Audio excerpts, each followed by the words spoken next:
like Mars or Jupiter. So flying in the vicinity of Bennu is more like a dance. It takes only tiny nudges to send OSIRIS-REx changing direction to execute the next flyby or to capture into orbit or whatever the next dance move is. So OSIRIS-REx is still attracted by Bennu's gravity, but that force is so small that the spacecraft is also pushed around by the sun's radiation pressure on the solar arrays and from tiny accelerations from heating and cooling from surfaces of the spacecraft. So that's what makes Bennu so challenging, is the precise modeling that has to happen in order to do this dance around Bennu. Absolutely. That sounds super complex. And it sounds like it's actually not that easy to fly in low gravity. No, it's required a monumental amount of effort by our operations and navigation team members, some of which are sitting in the room here today. Absolutely. So I know we actually have a video out there of the complex web that OSIRIS-REx made around Bennu. Can you talk us through that? Yeah, that's right. It's called the Web Around Bennu, and it maps out every trajectory arc in orbit performed by OSIRIS-REx since 2018. When OSIRIS-REx first arrived, it made a series of flybys over Bennu from about 5 miles away. Then it captured into an orbit at the end of 2018, just a mile above the surface. And this pattern of leaving orbit, conducting flybys, and returning was repeated through subsequent mission phases, each time getting closer to Bennu to observe in greater and greater detail. So in 2020, we began conducting rehearsals, and we had the same pattern of getting back into orbit after each activity. Then after the successful tag in 2020, in October, we drifted almost 2,000 kilometers away from Bennu. But at the very end of the animation, you can see that we came back for one last flyby on April 7th to see how we disturbed the tag site from the sample collection event. Wow. So I know that really looks like a tangled web indeed. And so did the team learn anything from doing all these very precise maneuvers around the asteroid that we could apply to future missions? Yes, absolutely. Every kink in this trajectory means the spacecraft performed an extremely precise maneuver, changing its velocity by 2 to 20 centimeters per second. So each of those resulted in a huge effort by the team here in the room. So on the next small body mission, I believe we'll be able to use some of the autonomy and onboard smarts that made our tag event so successful to ease the burden on the team members over the 2 years of operations that we did. That is so exciting. And again, it's always great to have a mission like this, but even more important that we learn things to take forward. Mike, thank you so much for joining us today. We're so glad you're here, and I know we'll see you back a little bit later in the show. Thanks, Lauren. So as we wait for OSIRIS-REx to begin its journey back to Earth, let's take a brief look at its most challenging event at Bennu, the moment it slowly descended to the surface and reached out its arm to touch an asteroid.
Wow, that is such an exciting moment. I just love seeing that footage.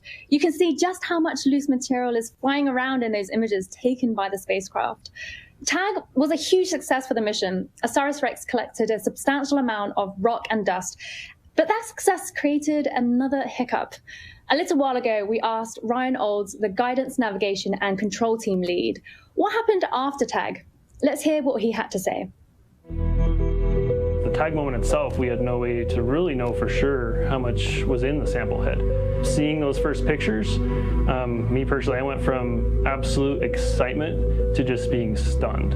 Initially, we saw we had a ton of material in the sample head, but the more and more images we started to see, the more we started to pause and say, wait a minute, we're starting to lose some of this sample. So we had to look through a lot of these images to determine what was going on, how much sample we had, if there was any risk to stowage, because there are some possibilities of the material getting in the way and blocking the sampling mechanism from stowing properly, we started to realize, hey, we might have to make some changes here to be successful.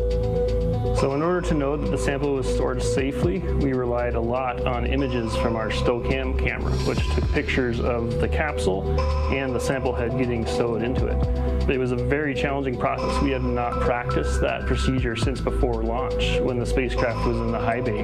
To go through that process, taking all the images as we carefully moved the sample head into the capsule, was extremely exciting, extremely challenging. It all went off without a hitch. That was a precarious moment for the mission. After all of the hard work that went into tagging Bennu, OSIRIS-REx was almost a victim of its own success. But to tell us more about how the mission adapted to the rough surface of Bennu, we have the OSIRIS-REx principal investigator from the University of Arizona, Dante Loretta. Hi, Dante. How are you? I'm very excited, Joy. This is a great day for the mission. So we just saw OSIRIS-REx create a lot of turbulence on Bennu during its sample grab. What did the flying debris reveal about the asteroid's rough surface? One of the biggest uncertainties when we were designing the mission was what was going to happen when the spacecraft made contact with Bennu. And we had predictions ranging from a fraction of an inch to 3 feet deep that arm would sink. We were much more on that latter perspective. The spacecraft was penetrated deeply into the asteroid's surface, and the surface responded almost like a fluid. I like to compare it to one of those ball pits at a kid's playground. So we learned that the surfaces of these rubble pile asteroids are very loosely consolidated. Well, that was a really dramatic maneuver. So why do we need an asteroid sample? Asteroids are the geologic remnants from the dawn of the solar system. We want to understand, how did Earth become a habitable planet? How were the seeds of life, those prebiotic organic materials, delivered to Earth that trigger the origin of life and evolution as we know it? So we have to go back to the rocks that date from that time of solar system history, and that is where you find the asteroids. Well, I'm so excited that the sample is finally coming back. So after TAG on April 7th, 2021, OSIRIS-REx made its final flyover of Bennu. Why did you send OSIRIS-REx back to survey Bennu after collecting the sample? Well, we've all seen that amazing footage of the day that OSIRIS-REx contacted Bennu and sent that debris flying everywhere. And everybody wanted to know, what did the surface look like? The good news was, after we checked out the spacecraft, everything looked really healthy with no sign of any degradation whatsoever from the TAG event. The flight dynamics team also did their calculations and said today, May 10th, was the best time to leave the asteroid to conserve fuel on the spacecraft. So we had a healthy spacecraft and we had time. I told the team we have to go back and get those final images. And so what did you learn? Well, we definitely left our mark on the asteroid. We're seeing a pretty large crater. Extensive amounts of material was mobilized. And so it really helps us understand the nature of the asteroid surface and gives us some insight into what we might be bringing home. Great, thank you. And so thank you so much for joining us, Dante. So we're about to head to the mission support area. So let's go back to the Lockheed Martin to watch OSIRIS-REx depart Bennu. Thanks, Joy. We are just about 2 minutes away here from the initiation of the departure burn. And with me, I've got Jody Zareski, who is OSIRIS-REx's systems lead here at Lockheed Martin. Jody, what are we moments away from happening right now? So right now, the team is awaiting ground confirmation that the burn has started via the Doppler plot you see behind us.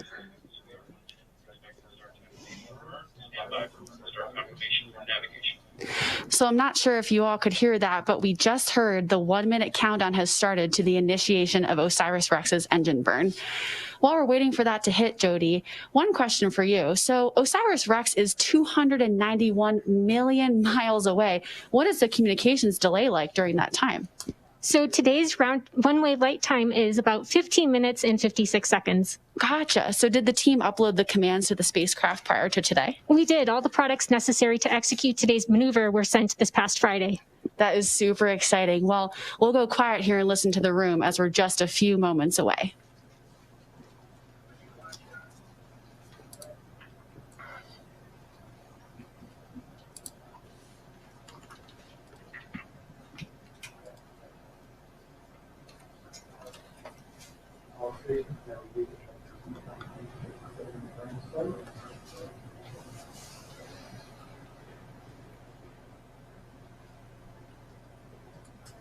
Jody, what have we just heard?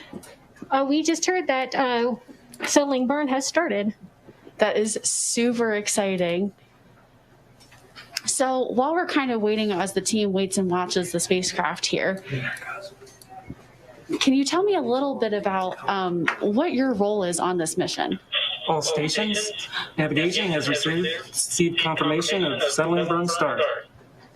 So that was the confirmation of OSIRIS-REx's engine burn start. There's a lot of excitement here in the room today. We're super excited for this moment to happen. Jody, how are you feeling right now? Oh, I am so excited. I really wish Motley Crue was here so we could rock out to Home Sweet Home because we are bringing that sample back. Absolutely. Navigation has received confirmation of main engine burn start. Yes. All good news here at Lockheed Martin. Joy, I'll send it back to you. Thanks, Lauren. So while we're waiting for the completion of the engine burn, let's take a quick look ahead at what will happen when OSIRIS-REx reaches Earth.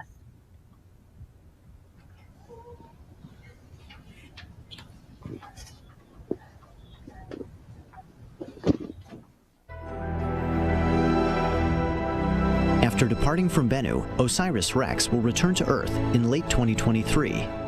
4 hours prior to arrival, the spacecraft will release the sample return capsule, then deflect away from Earth to its final orbit as its piece of Bennu comes home. The capsule will enter the atmosphere over the night side of Earth, streaking towards the central California coastline at over 12 kilometers per second. West of the Great Salt Lake, at an altitude of approximately 33 kilometers, the capsule will initiate its parachute sequence, stabilizing and slowing its descent.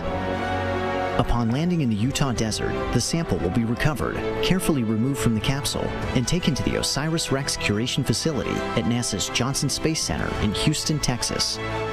This pristine material from the early solar system will be studied for decades to come, providing clues to the formation of the planets, to the evolution of Earth, and to the ingredients that were present at the origins of life.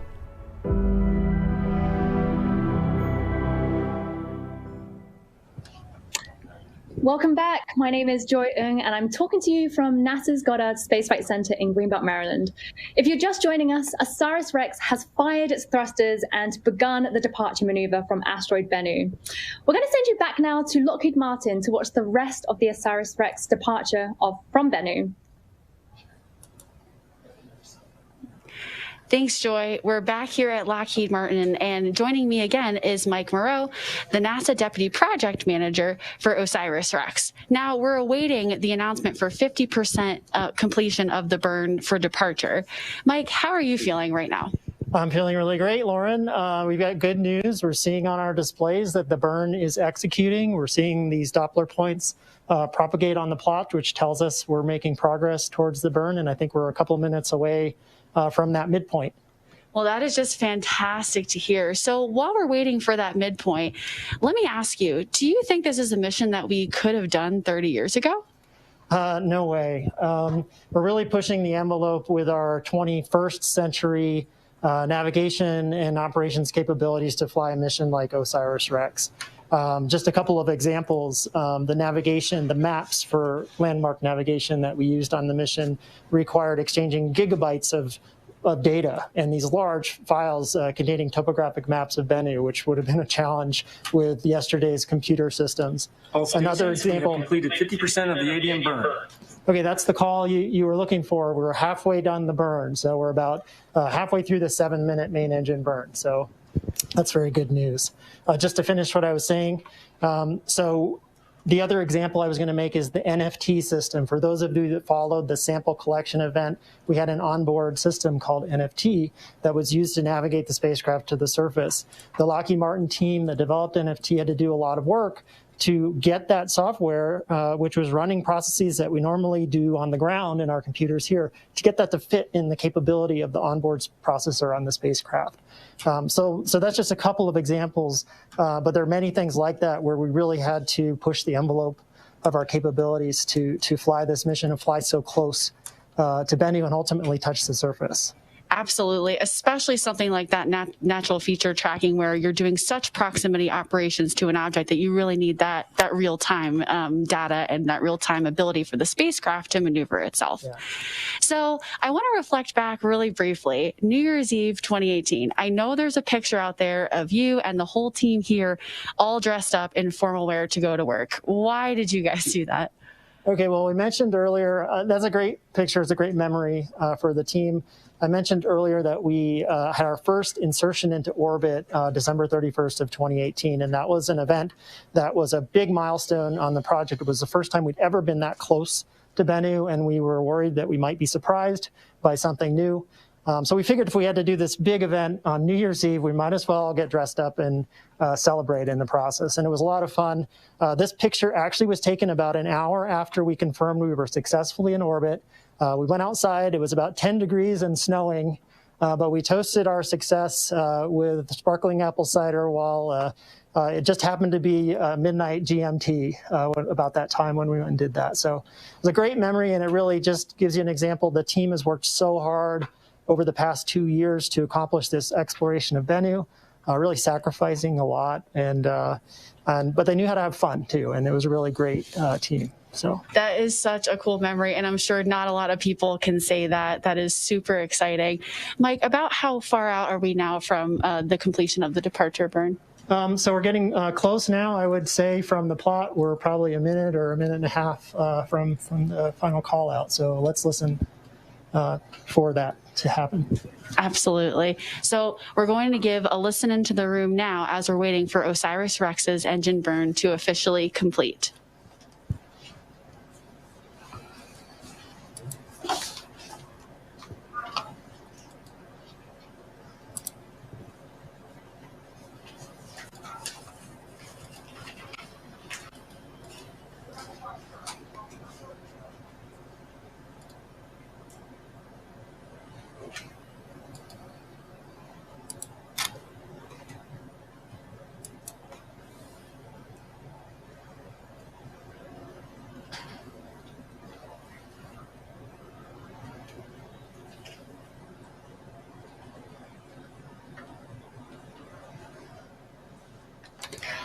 All stations, the ADM burn has completed. We have a nominal ADM burn, and we're bringing the samples home.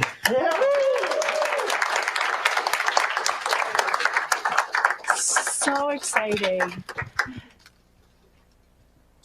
Mike, how are you feeling right now after all the time that you've spent on this mission? Well, I'm very, very excited. I'm thankful that this event is over. I mean, we've done maneuvers like this many, many times, so we had confidence that would go well. But now we know the spacecraft's coming home, or the culmination of all of our hard work.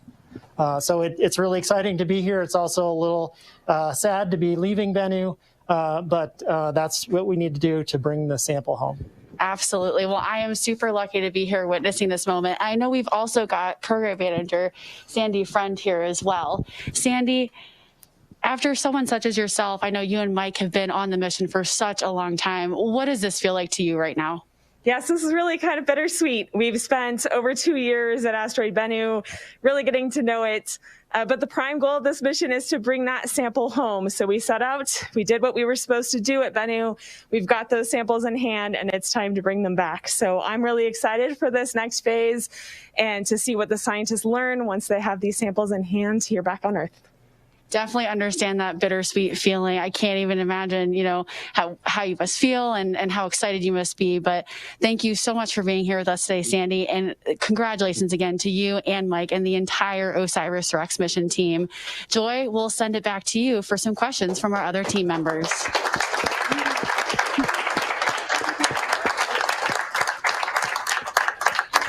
What an amazing achievement. I'm so excited.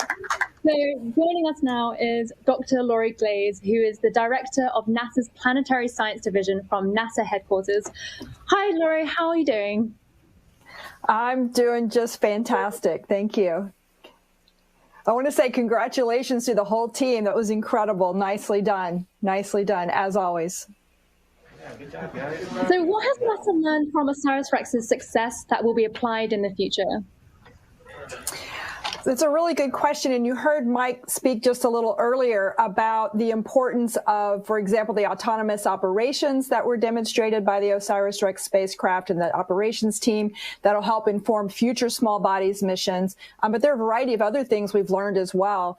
For example, most of our planetary missions take their observations from a distance using remote sensing instruments to help us understand the composition of those planetary surfaces. But it's really rare that we're actually able to collect a sample and bring it back to Earth that we can then use as ground truth to help us calibrate those remote sensing observations. We have a really unique opportunity here to use the samples that we've collected to help us interpret those remote sensing observations. And then on future missions, when we're taking remote sensing observations, we'll be able to better interpret those and better make conclusions about what the surfaces of other bodies look like or what they are. So what's next for NASA's small body missions after OSIRIS-REx? Another great question. So small bodies are incredibly fascinating, and there are, of course, many, many small bodies across our entire solar system. And we find them in different locations, and the asteroids we find in each of those locations can tell us little bits or different parts of that story about how our solar system formed and how it evolved over time. And so the next mission that we have ready to go that's going to launch in October of this year is called Lucy. And the Lucy mission is going to go to study a family of special asteroids that are trapped in Jupiter's orbit. It's actually going to visit 7 different asteroids that are called Trojan asteroids in that Jupiter orbit to help us understand the formation of those giant planets and how their history impacted the formation of those different asteroids and Trojan asteroids found in that orbit.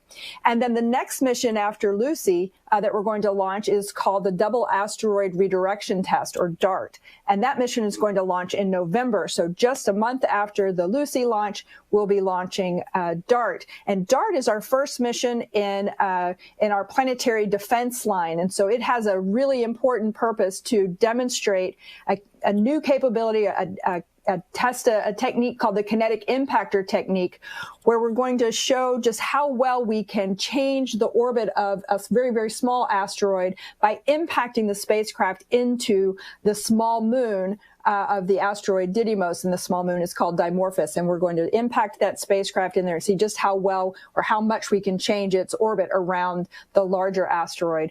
And then we have another mission coming up in 2022 called Psyche that's going to launch in the summer of 22. That mission is going to visit a special asteroid called 16 Psyche that appears to be a very metallic asteroid, a very unusual asteroid that could potentially be the core of an early planetoid. So we're really excited about that mission as well. We're all set to learn lots of great information about the small bodies that inhabit our solar system.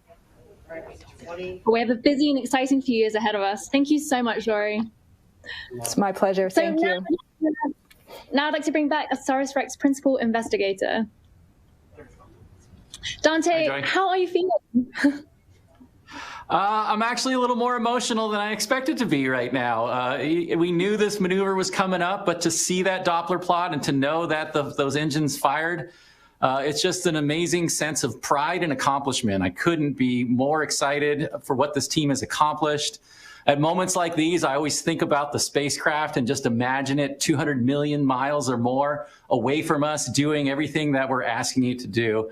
And today we're asking it to fire those engines. It's now moving away over 600 miles an hour from Bennu on this way home.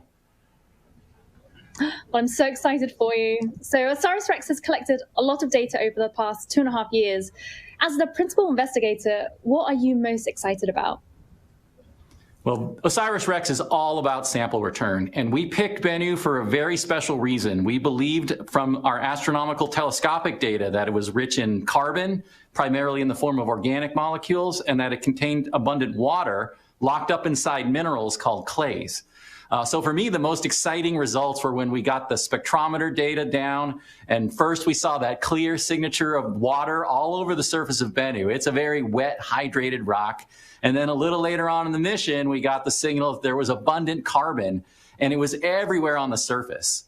We picked a great sample site, Nightingale, which we think is going to give us wide representation of the different rock types on the asteroid. So everything I hope that this mission would deliver in terms of the sample, Bennu has given us. So we've done our job. We got the sample. Now we fired our thrusters and we're on our way home. It's time to look forward to what I call the ground game.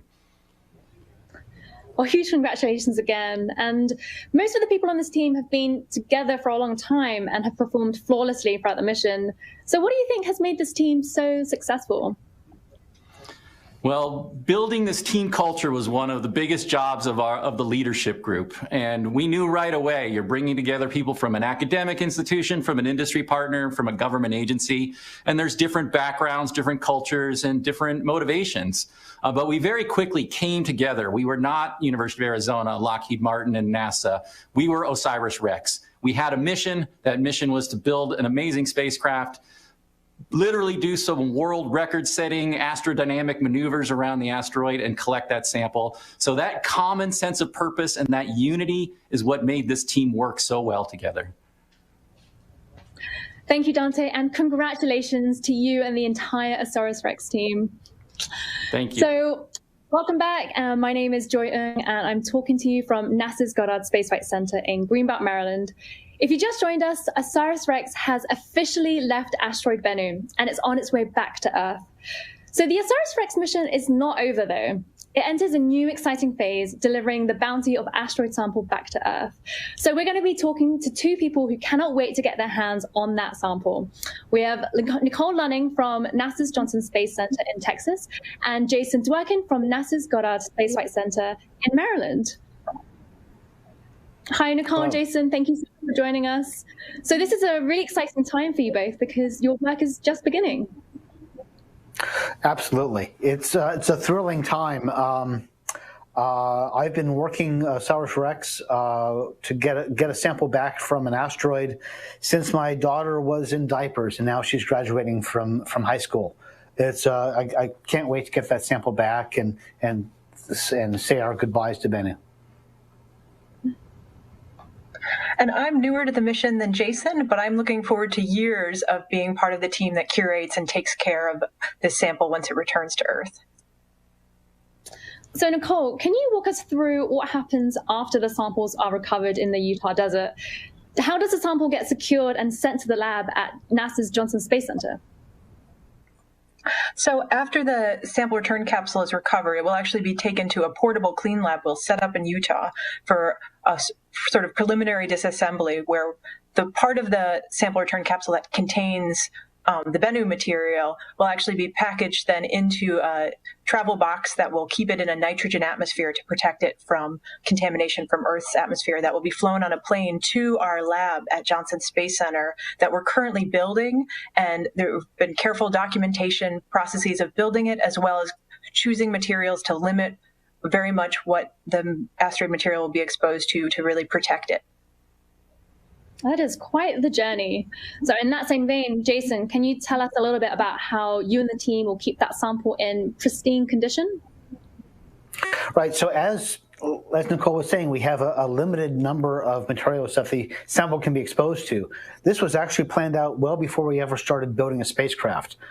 In the very, very early days, we came up with strategies to keep the sample clean and to document both in paper, but also in chemical documentation of what the sample has been exposed to, so that when it comes back, we can compare the witnesses, the chemical witnesses of the sample with what we actually get back and understand what the sample tells us about the solar system.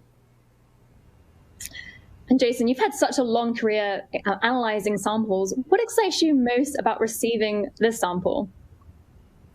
So I'm an organic analytical chemist. So I'm interested in, among our over 50 different hypotheses testing, looking at things involved in the organic compounds that lead to life, like the left and right-handed amino acids, and look at those sorts of things in the sample. But the part that excites me the most is that 75% of the sample we bring back is archived for future generations. So scientists, perhaps not even born yet, will use techniques we can't imagine to ask questions we don't know how to phrase yet. And so this is a decades-long legacy that OSIRIS-REx brings to science to study. Well, I'm so thrilled for you both. Thank you so much for joining us, and huge congratulations again. So there we have it. OSIRIS-REx has officially left Bennu and is cruising home. You can keep up to date with this amazing mission by following NASA Solar System on Twitter, Facebook, and Instagram, or by following the hashtag #ToBennu&Back. We're now about to close the show with a look back at the best moments of the OSIRIS-REx mission at Bennu. Thank you so much for joining us. On October 20th, 2020, NASA's OSIRIS-REx spacecraft collected a sample from asteroid Bennu. Navigation. Go for tag. Program manager. Program manager is go for tag. All stations, this is OREX Systems on OREX Chord. I copy all subsystems or go for tag. Position uncertainty is 0.5 meters. Predicted tag lateral offset is 1.7 meters. Hazard probability is 0%. OSIRIS-REx's sampling mechanism penetrated Bennu's regolith and fired its nitrogen gas bottle to stir up sample material for collection in the TAG-SAM head. At 6:08 p.m. Eastern, the team on Earth received confirmation of a successful touchdown. OREX has descended below the 5-meter mark. The hazard map is go for tag. And we have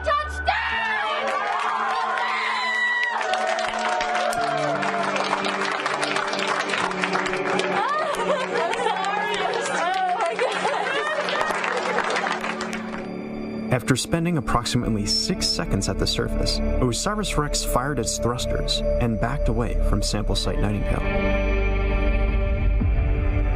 Images taken a few days later by the SAMCAM camera showed rocks and dust escaping the sampler head. The team believed it collected a sufficient sample and decided to seal the TAG-SAM to preserve the remaining material. The spacecraft made one more flyover of Bennu and saw just how big a mark it left on the asteroid's surface. The TAG event sent boulders flying across Nightingale's surface. OSIRIS-REx completed its last flyover of Bennu at around 6 a.m. Eastern on April 7, 2021, and slowly began drifting away from the asteroid. On May 10, 2021, OSIRIS-REx fired its thrusters and began its 2-year cruise back home to Earth.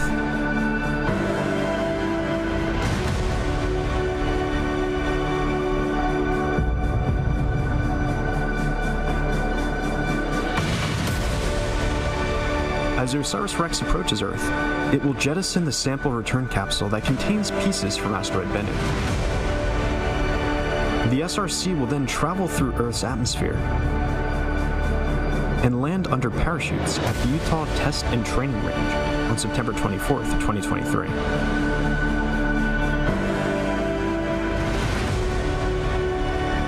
Once recovered, the capsule will be transported to the Curation facility at NASA's Johnson Space Center, where the sample will be removed for distribution to laboratories worldwide, enabling scientists to study the formation of our solar system and Earth as a habitable planet.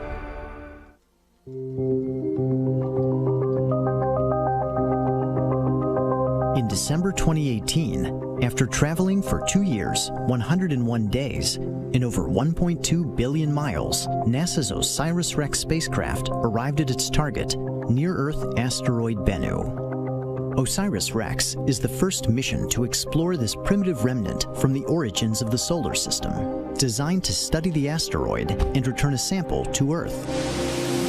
Bennu is a dark, diminutive world, roughly the height of a skyscraper, and now the smallest body to be orbited by a spacecraft. Prior to arrival, it was known to have low thermal inertia, a characteristic of fine-grained materials like sand. An infrared spectrometer on OSIRIS-REx confirmed this property, leading scientists to expect a predominantly smooth surface. But the first close-up views of Bennu delivered a major surprise. In exquisite detail, the mission's cameras revealed an unrelenting rockscape dominated by boulders. By combining these images from OSIRIS-REx with its laser altimetry data, we can take a tour of Bennu's remarkable terrain. The first stop is Simurgh Saxum. This prominent boulder defines the asteroid's prime meridian and serves as the basis of its coordinate system. In Persian mythology, the Simurgh is a large and benevolent bird and the possessor of all knowledge. Saxum is Latin for stone. To the northeast lies the largest boulder on Bennu. Measuring over 300 feet in length, Rock Saxum is a colossus longer than a football field. It is also rich in a type of iron oxide called magnetite, which was used by mariners as an early form of magnetic compass. In Arab folklore, the rock is an enormous bird of prey that can clasp elephants in its talons, as well as stranded sailors like the hero Sinbad. Continuing northeast over the equatorial ridge, we arrive at Gargoyle Saxum. This striking boulder is among the darkest on Bennu, though it clutches a much brighter rock that is about the size of a person. In medieval legend, gargoyles are dragon-like, winged monsters that can breathe fire and that guard cathedrals from evil spirits. Our next destination takes us far to the east. At the northern end of a small crater lies Ocypides Saxum, a comparatively bright boulder measuring about 33 feet in diameter. Ocypides Saxum is located near one of 3 sites where Bennu ejected small particles into space in early 2019, displaying its dynamic and evolving nature. In Greek mythology, Ocypide is one of the 3 harpies, the half-maiden, half-bird personifications of storm winds, who would carry evildoers away from the earth. In the creation stories of ancient Egypt, the universe began as a formless, endless expanse of water. From this primordial sea arose the primordial mound, Benben. It was upon this rock that the god Atum settled in the form of the Bennu bird and sent forth the call that shaped creation. The story of Benben harkens to the mounds of fertile silt that once emerged from the receding floodwaters of the Nile, and it provides a fitting namesake for the tallest boulder on Bennu. Protruding by over 70 feet, Benben Saxum is so tall that it was first detected from Earth. Now, we can appreciate this monumental feature in detail using data from OSIRIS-REx. The final stop on our tour is a cluster of exceptionally bright boulders scattered across the southern hemisphere. They bear the spectral fingerprint of pyroxene, a mineral found in igneous rock that is unlikely to have formed on Bennu. These boulders most likely originated on the large asteroid Vesta and were delivered to Bennu's parent body through meteoroid impacts. Although it is small in size, asteroid Bennu has proved to be a fascinating world, abundant in geographic features that have defied our expectations. Thanks to OSIRIS-REx, we can now explore Bennu to uncover its composition, its evolution, and its ancient memories from the origins of the solar system.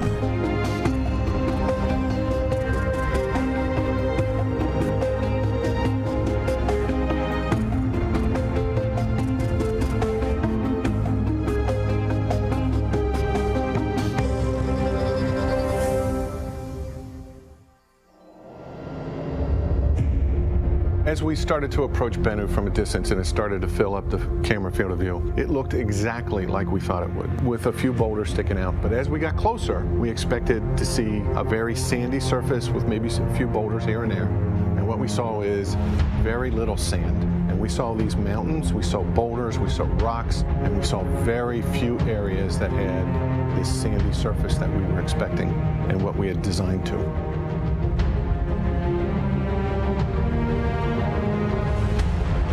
We have never done this before. We're actually going to collect a sample and bring it back down to Earth for further examination by scientists. In order to achieve that objective, the OSIRIS-REx spacecraft has been navigating around Bennu for about the last 2 years, studying it in great detail. and also overcoming a number of challenges that Bennu has presented. We were looking for locations on Bennu that were 50 meters in diameter, relatively flat, and covered with fine-grained material. And by fine-grained material, I mean stuff that's the size of a dime or smaller. We realized that there were no sites on Bennu that even came close to meeting this criteria. Everywhere we looked was too small and covered with boulders. So we actually had to fly a number of additional closed passes over the asteroid and rethink our entire plan for grabbing the sample. After the additional observations of Bennu, we had to down-select to 4 sites, and then go back and survey those sites even further to select the final primary sample site. My first impression of Nightingale is that's the last place I wanted to go.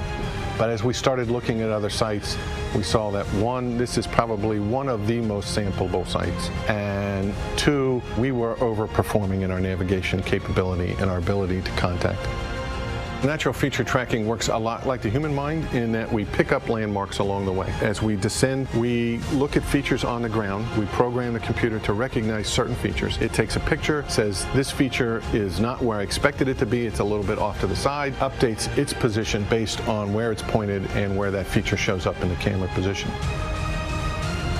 The tag event is our touch and go event, which is where we'll actually be retrieving the sample from asteroid Bennu. We start with a series of maneuvers, one of them being the checkpoint burn, which is where we'll actually check our position velocity in relation to the sample site. And then the match point burn, about 10 minutes later, will zero out our horizontal velocity relative to the surface. And then about 10 minutes after that, we make contact with the tag SAM, fire the gas bottle, and then back away. And we hope to get at least 60 grams of sample, and then we'll be able to store that and bring it back down to Earth. But there are several things that could go wrong, and we also have to be prepared that we won't be successful on our first try at Nightingale. We don't only get one shot at tag. We actually have 3 nitrogen bottles on board the spacecraft, so we can potentially do 3 tag attempts if needed. We go through several what-if scenarios, and this is how we actually prepare for a lot of our contingencies. So we've had to look all around the surface and identify the rocks and boulders that if the spacecraft were to tip over up to 25 degrees, it could come into contact and be damaged. We had to develop a hazard map, which we program into the computer and says, if you're getting too close to those hazards, we'll do a wave off, we'll back away from the asteroid, and we'll come back and do this another day. Everything might work perfectly. We come down, we touch the surface just where we want to, we fire the gas bottle, but the area we contact is covered in large rocks. Those rocks would prevent any fine-grained material from being stirred up and captured in the tag SAM head. Another similar scenario is if the tag SAM were to touch on the edge of a boulder and become tipped up. In that case, when the gas bottle fires, much of that gas escapes out the side, not churning up the material that we want to capture. The day of tag is going to be really exciting, but the excitement for our team doesn't end there. We have to verify that we have a proper sample. First, we're going to image the tag SAM head by sticking it in front of one of the cameras. Then we're going to do a maneuver called the sample mass measurement, in which we stick out the arm and we spin the spacecraft in order for us to decide if we've collected enough mass to be able to stow the sample and return home, or if we have to try again. This is the culmination of a lot of work. It's probably one of the most exciting missions that I've worked on. It is really exciting to know that we're finally going to be able to touch the surface of the asteroid and collect the sample to return back to Earth.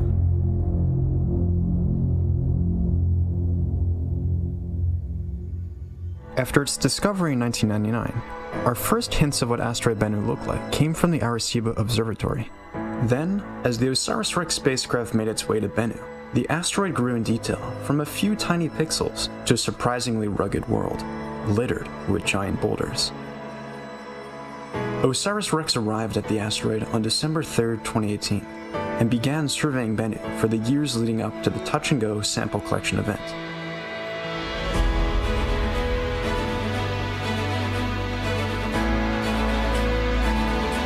The spacecraft discovered boulders the size of buildings and imaged the surface down to 5 cm per pixel resolution. While observing Bennu, we made some unexpected discoveries. OSIRIS-REx spotted pieces of rocky ejecta bursting off Bennu and into space. The spacecraft was able to observe the entire life cycle of a natural satellite, ejecting off an object, entering into orbit, and returning back to the surface. OSIRIS-REx caught a glimpse of a black hole 30,000 light-years away. The discovery was made by an instrument about the size of a shoebox called REXIS, the Regolith X-ray Imaging Spectrometer.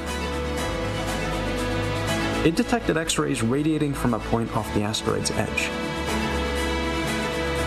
OSIRIS-REx has imaged Bennu better than we have Earth and our own moon. Using this extremely high-resolution data, we've been able to create stunning visualizations of the surface of the asteroid. We used imagery from the Nightingale sample site to create a 360 VR visualization of the rugged terrain. Using an extensive catalog of surface imagery, OSIRIS-REx navigated itself autonomously down to the surface for sample collection. It used software called natural feature tracking to match up landmarks with its catalog to ensure it was on the right track. Approximately 200 million miles away from Earth, the spacecraft performed a series of burns to navigate itself the rocky surface. At 6:08 p.m. Eastern on October 20th, 2020, OSIRIS-REx successfully tagged sample site Nightingale within 1 meter of its targeted location. The onboard cameras captured incredible footage of the touch-and-go sample acquisition mechanism, TagSam, contacting the surface. Imagery from SamCam showed rocks and dust overflowing from the TagSam head. The team is confident they've exceeded the mission requirement of collecting at least 60 grams of material, and on October 29, 2020, they stowed the sample for return to Earth. OSIRIS-REx imaged Bennu for the last time on April 7, 2021, and will depart the asteroid on May 10th on its 2-year journey to deliver the sample to Earth.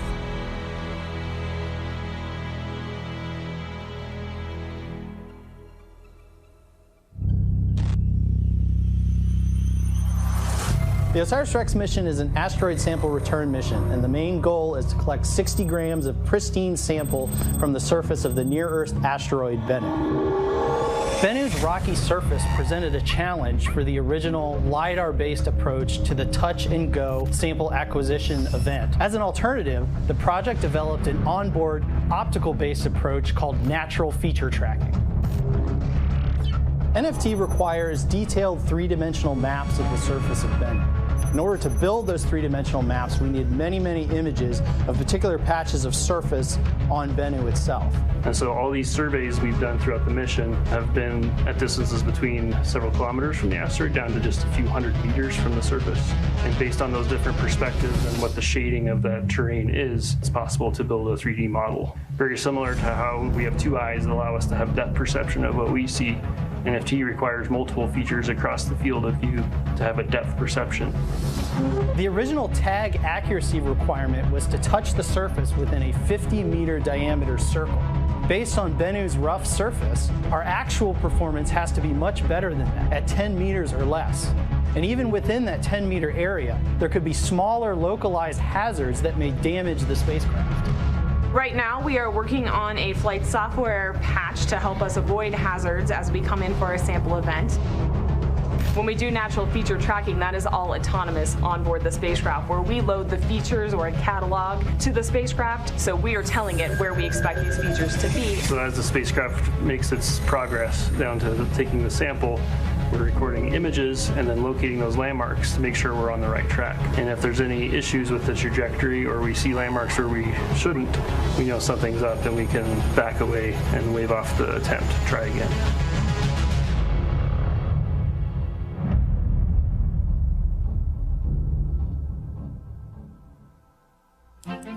It appears some pieces of asteroid Vesta ended up on asteroid Bennu. According to observations from NASA's OSIRIS-REx spacecraft, the new result sheds light on the intricate orbital dance of asteroids and on the violent origin of Bennu, which is a rubble pile asteroid that coalesced from the fragments of a massive collision. 6 boulders, ranging in size from 5 to 14 feet, were discovered scattered across Bennu's southern hemisphere near the equator. These boulders are much brighter than the rest of Bennu, with some appearing as much as 10 times brighter than their surroundings.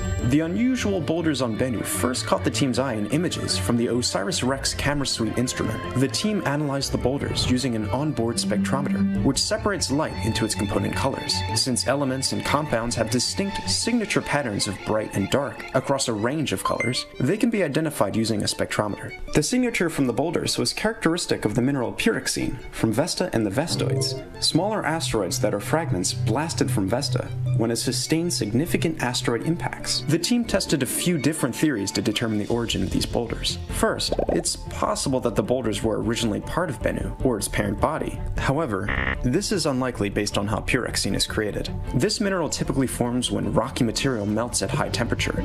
Bennu is composed of water-bearing minerals, so it wouldn't have experienced very high temperatures in its history. Next, the team considered localized heating, perhaps from an impact. The scale of an impact needed to create large pyroxene boulders is much more significant than what is expected to take place in the main asteroid belt. So the team ruled out these scenarios, and instead considered other pyroxene-rich asteroids that might have implanted this material to Bennu or its parent. This is possible because as asteroids move through the solar system, their orbits can be altered in many ways, including by the